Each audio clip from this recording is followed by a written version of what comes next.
صحیح بخاری حدیث نمبر 3887۔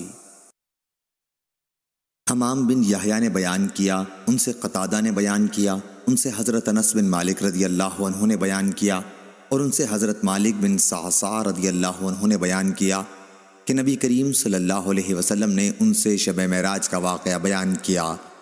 آپ نے فرمایا کہ میں حتیم میں لیٹا ہوا تھا۔ بعض دفعہ قتادہ نے حتیم کے بجائے حجر بیان کیا کہ میرے پاس ایک صاحب جبریل علیہ السلام آئے اور میرا سینہ چاک کیا۔ قتادہ نے بیان کیا کہ میں نے حضرت انس رضی اللہ عنہ سے سنا، وہ بیان کرتے تھے کہ یہاں سے یہاں تک۔ میں نے جارود سے سنا جو میرے قریب ہی بیٹھے تھے۔ پوچھا کہ حضرت انس رضی اللہ عنہ کی اس لفظ سے کیا مراد تھی، تو انہوں نے کہا کہ حلق سے ناف تک چاک کیا۔ قتادہ نے بیان کیا کہ میں نے حضرت انس سے سنا، انہوں نے بیان کیا کہ حضرت صلی اللہ علیہ وسلم کے سینے کے اوپر سے ناف تک چاک کیا۔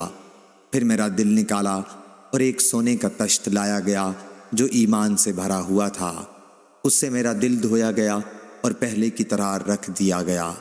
اس کے بعد ایک جانور لایا گیا جو گھوڑے سے چھوٹا اور گدھے سے بڑا تھا اور سفید۔ جارود نے حضرت انس رضی اللہ عنہ سے پوچھا، ابو حمزہ کیا وہ براق تھا؟ آپ نے فرمایا کہ ہاں، اس کا ہر قدم اس کے منتہائے نظر پر پڑتا تھا۔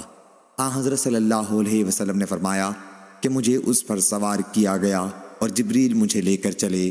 آسمان دنیا پر پہنچے تو دروازہ کھلوایا۔ پوچھا گیا کون صاحب ہیں؟ انہوں نے بتایا کہ جبریل علیہ السلام۔ پوچھا گیا اور آپ کے ساتھ کون ہے؟ آپ نے بتایا کہ محمد صلی اللہ علیہ وسلم۔ پوچھا گیا کیا انہیں بلانے کے لیے آپ کو بھیجا گیا تھا؟ انہوں نے جواب دیا کہ ہاں۔ اس پر آواز آئی، انہیں خوش آمدید، کیا ہی مبارک آنے والے ہیں وہ، اور دروازہ کھول دیا۔ جب میں اندر گیا تو میں نے وہاں آدم علیہ السلام کو دیکھا۔ جبریل علیہ السلام نے فرمایا، یہ آپ کے جد امجد آدم علیہ السلام ہیں، انہیں سلام کیجیے۔ میں نے ان کو سلام کیا اور انہوں نے جواب دیا اور فرمایا، خوش آمدید نیک بیٹے اور نیک نبی۔ جبریل علیہ السلام اوپر چڑھے اور دوسرے آسمان پر آئے، وہاں بھی دروازہ کھلوایا۔ آواز آئی، کون صاحب آئے ہیں؟ بتایا کہ جبریل علیہ السلام۔ پوچھا گیا آپ کے ساتھ اور کوئی صاحب بھی ہیں؟ کہا محمد صلی اللہ علیہ وسلم۔ پوچھا گیا کیا آپ کو انہیں بلانے کے لیے بھیجا گیا تھا؟ انہوں نے جواب دیا کہ ہاں۔ پھر آواز آئی، انہیں خوش آمدید، کیا ہی اچھے آنے والے ہیں وہ۔ پھر دروازہ کھلا اور میں اندر آ گیا تو وہاں یحییٰ اور عیسیٰ علیہ السلام موجود تھے، یہ دونوں خالہ زاد بھائی ہیں۔ جبریل علیہ السلام نے فرمایا، یہ عیسیٰ اور یحییٰ علیہ السلام ہیں، انہیں سلام کیجیے۔ میں نے سلام کیا اور ان حضرات نے میرے سلام کا جواب دیا اور فرمایا، خوش آمدید نیک نبی اور نیک بھائی۔ جہاں سے جبریل علیہ السلام مجھے تیسرے آسمان کی طرف لے کر چڑھے اور دروازہ کھلوایا۔ پوچھا گیا کون صاحب آئے ہیں؟ جواب دیا۔ جبریل سے پوچھا گیا کہ آپ کے ساتھ کون صاحب آئے ہیں؟ جواب دیا کہ محمد صلی اللہ علیہ وسلم۔ پوچھا گیا کیا انہیں لانے کے لیے آپ کو بھیجا گیا تھا؟ جواب دیا کہ ہاں۔ اس پر آواز آئی، انہیں خوش آمدید، کیا ہی اچھے آنے والے ہیں وہ۔ دروازہ کھلا اور جب میں اندر داخل ہوا تو وہاں یوسف علیہ السلام موجود تھے۔ جبریل علیہ السلام نے فرمایا، یہ یوسف علیہ السلام ہیں، انہیں سلام کیجیے۔ میں نے سلام کیا تو انہوں نے جواب دیا اور فرمایا، خوش آمدید نیک نبی اور نیک بھائی۔ پھر جبریل علیہ السلام مجھے لے کر اوپر چڑھے اور چوتھے آسمان پر پہنچے۔ دروازہ کھلوایا تو پوچھا گیا کون صاحب ہیں؟ بتایا کہ جبریل۔ پوچھا گیا اور آپ کے ساتھ کون ہے؟ کہا کہ محمد صلی اللہ علیہ وسلم۔ پوچھا کیا انہیں بلانے کے لیے آپ کو بھیجا گیا تھا؟ جواب دیا کہ ہاں۔ کہا کہ انہیں خوش آمدید، کیا ہی اچھے آنے والے ہیں وہ۔ اب دروازہ کھلا، جب میں وہاں ادریس علیہ السلام کی خدمت میں پہنچا تو جبریل علیہ السلام نے فرمایا، یہ ادریس علیہ السلام ہیں، انہیں سلام کیجیے۔ میں نے انہیں سلام کیا اور انہوں نے جواب دیا اور فرمایا، خوش آمدید پاک بھائی اور نیک نبی۔ پھر مجھے لے کر 5ویں آسمان پر آئے اور دروازہ کھلوایا۔ پوچھا گیا کون صاحب ہیں؟ جواب دیا کہ جبریل۔ پوچھا گیا آپ کے ساتھ کون صاحب آئے ہیں؟ جواب دیا کہ محمد صلی اللہ علیہ وسلم۔ پوچھا گیا کہ کیا انہیں بلانے کے لیے آپ کو بھیجا گیا تھا؟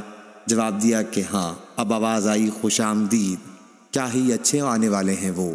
یہاں جب میں ہارون علیہ السلام کی خدمت میں حاضر ہوا تو جبریل علیہ السلام نے بتایا کہ آپ ہارون علیہ السلام ہیں، انہیں سلام کیجیے۔ میں نے انہیں سلام کیا۔ انہوں نے جواب کے بعد فرمایا، خوش آمدید نیک نبی۔ یہاں سے لے کر مجھے آگے بڑھے اور چھٹے آسمان پر پہنچے اور دروازہ کھلوایا۔ پوچھا گیا کون صاحب آئے ہیں؟ بتایا کہ جبریل۔ آپ کے ساتھ کوئی دوسرے صاحب بھی آئے ہیں؟ جواب دیا کہ محمد صلی اللہ علیہ وسلم۔ پوچھا گیا کیا انہیں بلانے کے لیے آپ کو بھیجا گیا تھا؟ جواب دیا کہ ہاں۔ پھر کہا انہیں خوش آمدید، کیا ہی اچھے آنے والے ہیں وہ۔ میں جب وہاں موسیٰ علیہ السلام کی خدمت میں حاضر ہوا تو جبریل علیہ السلام نے فرمایا کہ یہ موسیٰ علیہ السلام ہیں، انہیں سلام کیجئے۔ میں نے سلام کیا اور انہوں نے جواب کے بعد فرمایا، خوش آمدید نیک نبی اور نیک بھائی۔ جب میں آگے بڑھا تو وہ رونے لگے۔ کسی نے پوچھا آپ رو کیوں رہے ہیں؟ تو انہوں نے فرمایا، میں اس پر رو رہا ہوں کہ یہ لڑکا میرے بعد نبی بنا کر بھیجا گیا، لیکن جنت میں اس کی امت کے لوگ میری امت سے زیادہ ہوں گے۔ پھر جبریل علیہ السلام مجھے لے کر 7ویں آسمان کی طرف گئے اور دروازہ کھلوایا۔ پوچھا گیا کون صاحب آئے ہیں؟ جواب دیا کہ جبریل۔ پوچھا گیا اور آپ کے ساتھ کون صاحب آئے ہیں؟ جواب دیا کہ محمد صلی اللہ علیہ وسلم۔ پوچھا گیا کیا انہیں بلانے کے لیے آپ کو بھیجا گیا تھا؟ جواب دیا کہ ہاں۔ کہا کہ انہیں خوش آمدید، کیا ہی اچھے آنے والے ہیں وہ۔ میں جب اندر گیا تو ابراہیم علیہ السلام تشریف رکھتے تھے۔ جبریل علیہ السلام نے فرمایا کہ یہ آپ کے جد امجد ہیں، انہیں سلام کیجئے۔ حضرت صلی اللہ علیہ وسلم نے فرمایا کہ میں نے ان کو سلام کیا تو انہوں نے جواب دیا اور فرمایا، خوش آمدید نیک نبی اور نیک بیٹے۔ پھر سدرۃ المنتہا کو میرے سامنے کر دیا گیا۔ میں نے دیکھا کہ اس کے پھل مقام حجر کے مٹکوں کی طرح بڑے بڑے تھے اور اس کے پتے ہاتھیوں کے کان کی طرح تھے۔ جبریل علیہ السلام نے فرمایا کہ یہ سدرۃ المنتہا ہے۔ وہاں میں نے 4 نہریں دیکھیں، 2 باطنی اور 2 ظاہری۔ میں نے پوچھا اے جبریل علیہ السلام یہ کیا ہیں؟ انہوں نے بتایا کہ جو 2 باطنی نہریں ہیں وہ جنت سے تعلق رکھتی ہیں اور 2 ظاہری نہریں نیل اور فرات ہیں۔ پھر میرے سامنے بیت المعمور کو لایا گیا۔ وہاں میرے سامنے ایک گلاس میں شراب، ایک میں دودھ اور ایک میں شہد لایا گیا۔ میں نے دودھ کا گلاس لے لیا تو جبریل علیہ السلام نے فرمایا، یہی فطرت ہے اور آپ اس پر قائم ہیں اور آپ کی امت بھی۔ پھر مجھ پر روزانہ 50 نمازیں فرض کی گئیں۔ میں واپس ہوا اور موسیٰ علیہ السلام کے پاس سے گزرا تو انہوں نے پوچھا کس چیز کا آپ کو حکم ہوا؟ میں نے کہا کہ روزانہ 50 وقت کی نمازوں کا۔ موسیٰ علیہ السلام نے فرمایا لیکن آپ کی امت میں اتنی طاقت نہیں ہے، اس سے پہلے میرا برتاؤ لوگوں سے بڑھ چکا ہے اور بنی اسرائیل کا مجھے تلخ تجربہ ہے، اس لیے آپ اپنے رب کے حضور میں دوبارہ جائیے اور اپنی امت پر تخفیف کے لیے عرض کیجیے۔ چنانچہ میں اللہ تعالیٰ کے دربار میں حاضر ہوا اور تخفیف کے لیے عرض کی تو 10 وقت کی نمازیں کم کر دی گئیں۔ پھر میں جب واپسی میں موسیٰ علیہ السلام کے پاس سے گزرا تو انہوں نے پھر وہی سوال کیا۔ میں دوبارہ بارگاہ رب تعالیٰ میں حاضر ہوا اور اس مرتبہ بھی 10 وقت کی نمازیں کم ہوئیں۔ پھر میں موسیٰ علیہ السلام کے پاس سے گزرا تو انہوں نے وہی مطالبہ کیا۔ میں نے اس مرتبہ بھی بارگاہ رب تعالیٰ میں حاضر ہو کر 10 وقت کی نمازیں کم کرائیں۔ موسیٰ علیہ السلام کے پاس سے پھر گزرا اور اس مرتبہ بھی انہوں نے اپنی رائے کا اظہار کیا۔ پھر بارگاہ الہی میں حاضر ہوا تو مجھے 10 وقت کی نمازوں کا حکم ہوا۔ میں واپس ہونے لگا تو آپ نے پھر وہی کہا۔